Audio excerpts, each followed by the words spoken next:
morning and welcome back to the lecture series on performative gender and religions in South Asia. We are discussing tribal traditions and performances.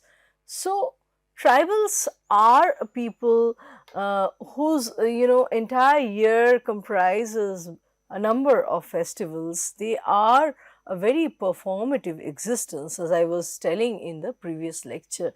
The entire year is defined by uh, numerous festivals mainly celebrating sowing and harvesting of crops, or protection of crops from evil eye, from any kind of drought and harm. So their religion is very much secular in a sense. It is very much based on this worldly or ephemeral concerns.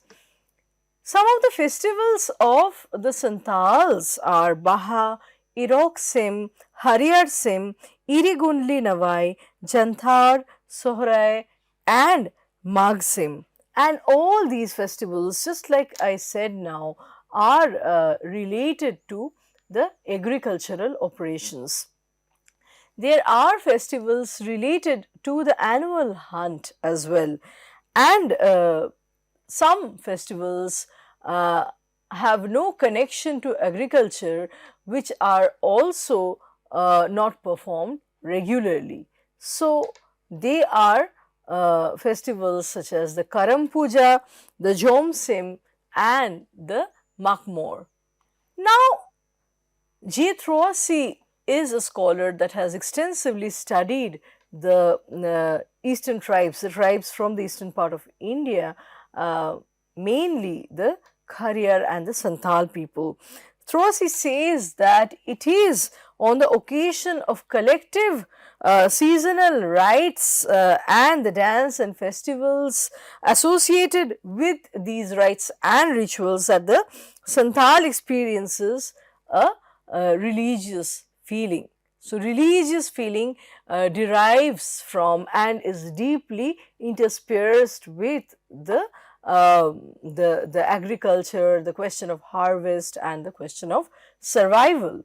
Santhal seasonal rites and festivals have two aspects mainly, the religious on the one hand and the secular on the other.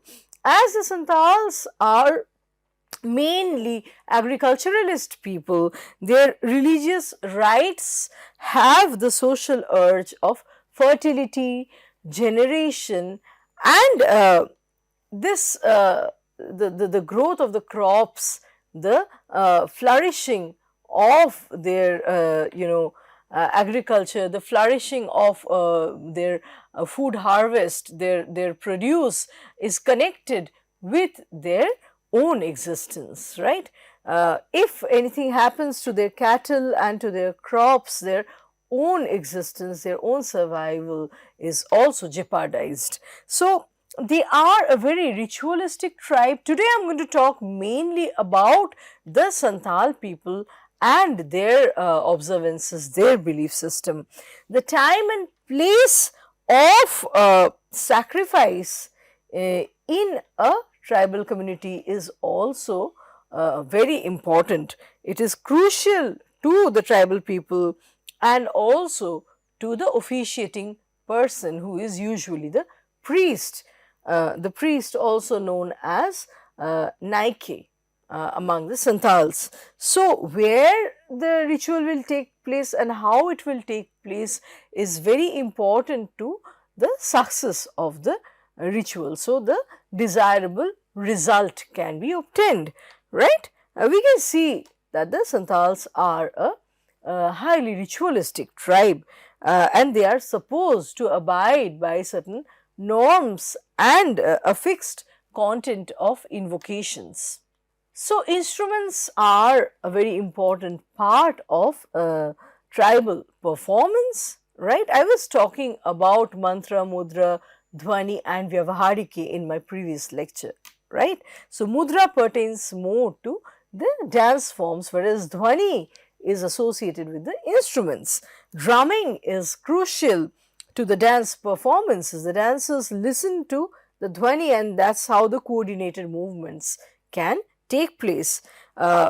So dance performances happen with the thud of the drum during the festivals of the Santhals. They use usually two types of drums during their dancing. One is called the tamak or kettle drum, which is made of iron and it is shaped like a big bowl, and then the tumbak made of burnt clay and it is conical in shape. So dancing is often connected with singing, right? They go hand in hand. The Santals have different dances, different dance forms for their different festivals, and hence the song cycles also change according to the festivals. Song cycles propitiating gods for good harvest, for good rain, for prevention of drought, and so forth. So basically, song cycles celebrating fertility of the land.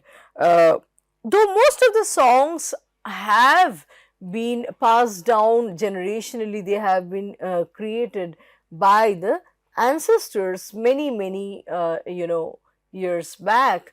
It is also a part.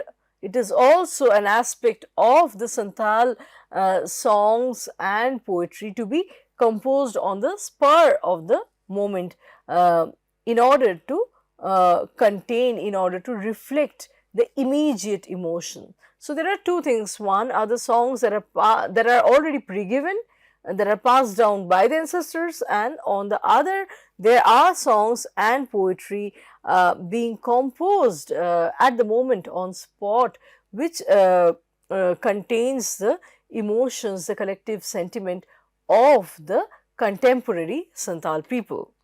Now, the next festival is Sohrae. Sohrae or Harvest Festival is the principal public event of the Santhals.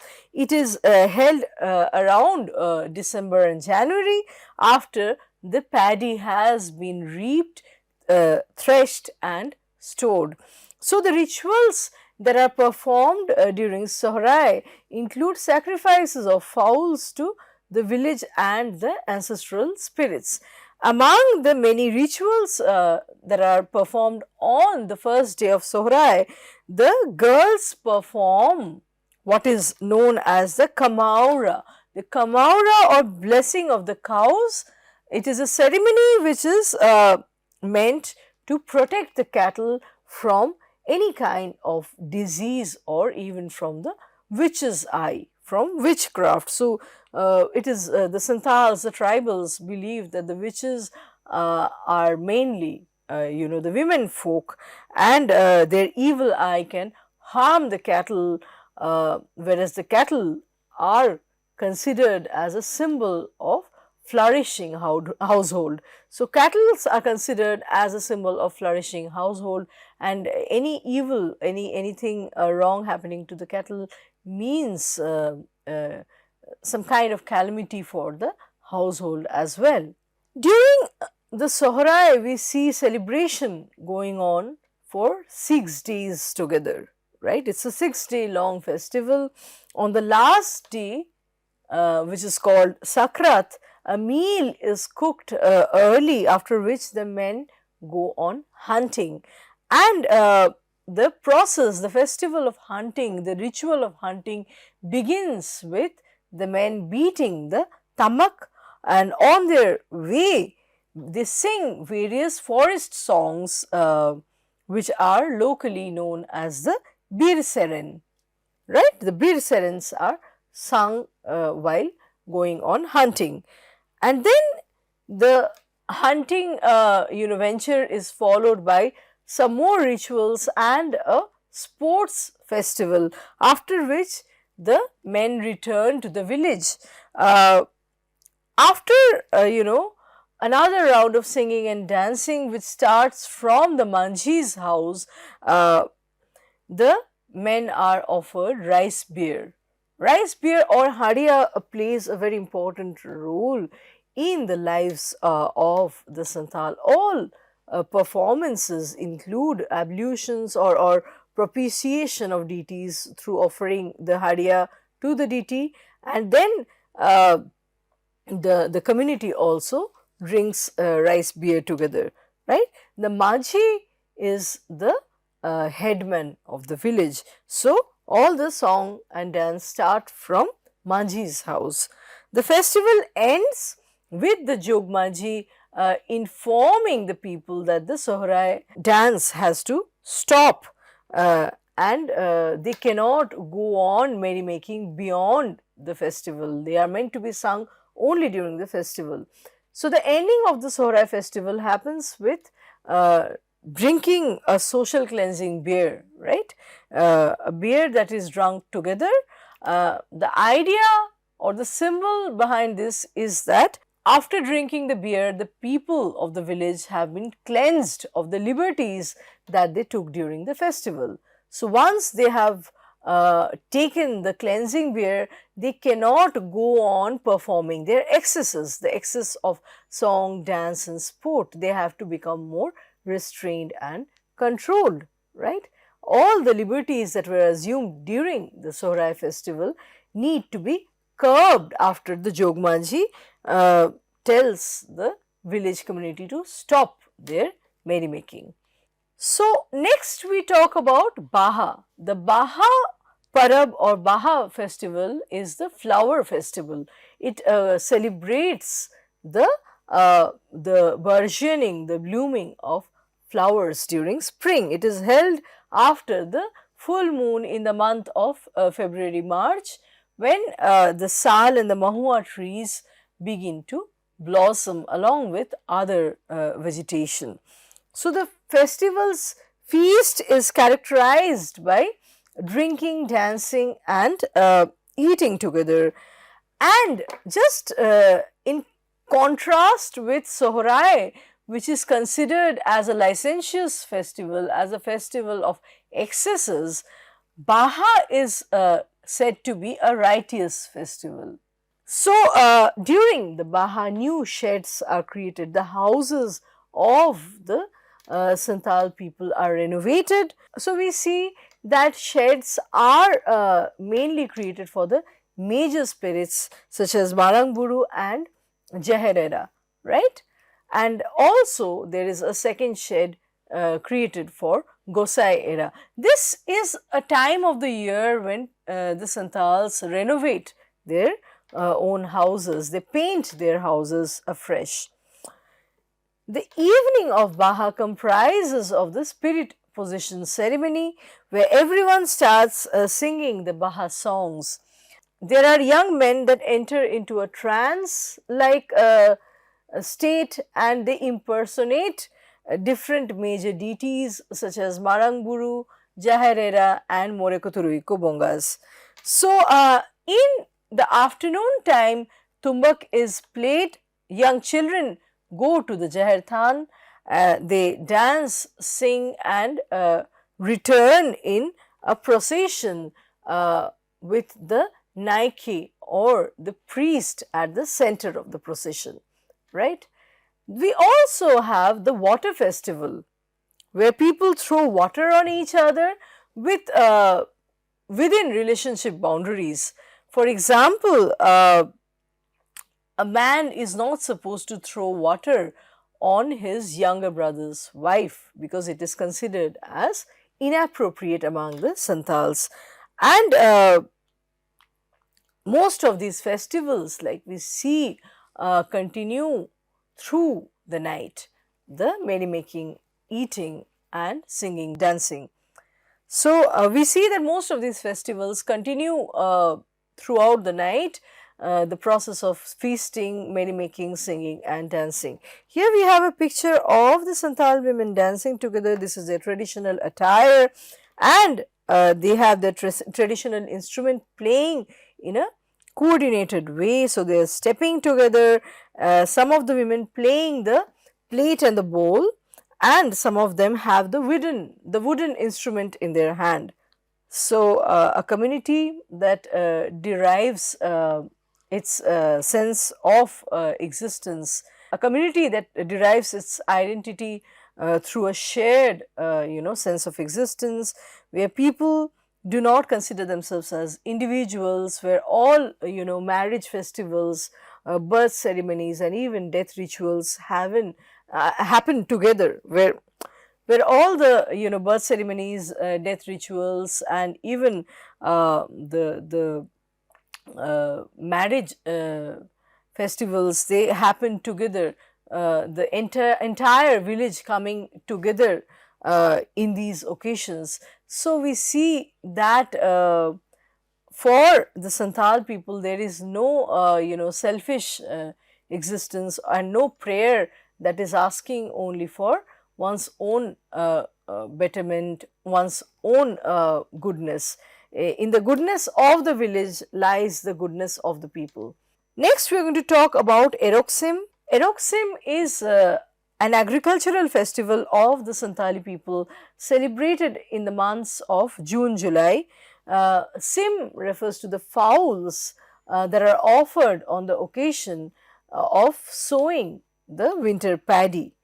So, Erok is the paddy or the rice, right? Whereas Sim is the fowl. The fowl is offered to the deities on the occasion of sowing the winter paddy. The Naiki or the priest offers one fowl each to the Jaherbongas and another to the Manjiharam or the village headman, invoking them to make the earth fertile for rains to happen in plenitude, such that the earth can give a great harvest. So, the deities are also requested to ward off any kind of disease, evil influences, and thereby increase the number of the Santhals cattle, which represents their prosperity. So, when the offerings are over, the fowls are cooked. The ones that are offered to the spirits can be cooked separately and eaten only by the Naiki or the priest. The festival is concluded by singing and dancing, and it's a common belief among the Santhals that the one that sows his paddy before the festival rituals will bring curse not only upon himself but the entire village. So, any kind of harvest, any kind of even touching the crops can happen only after observing and enacting the rituals properly. Otherwise, if a person does these activities without paying heed to the rituals or without propitiating the deities, the person will bring upon curse not only onto himself but to the entire village. So, it is very important for the tribal people, here we are talking about the Santhals specifically, to perform all the customs in a proper manner. So, this is typically what a Santhal village and a Santhal hut looks like. The people, the men and the women sitting together, and I am going to conclude my lecture here today. Thank you.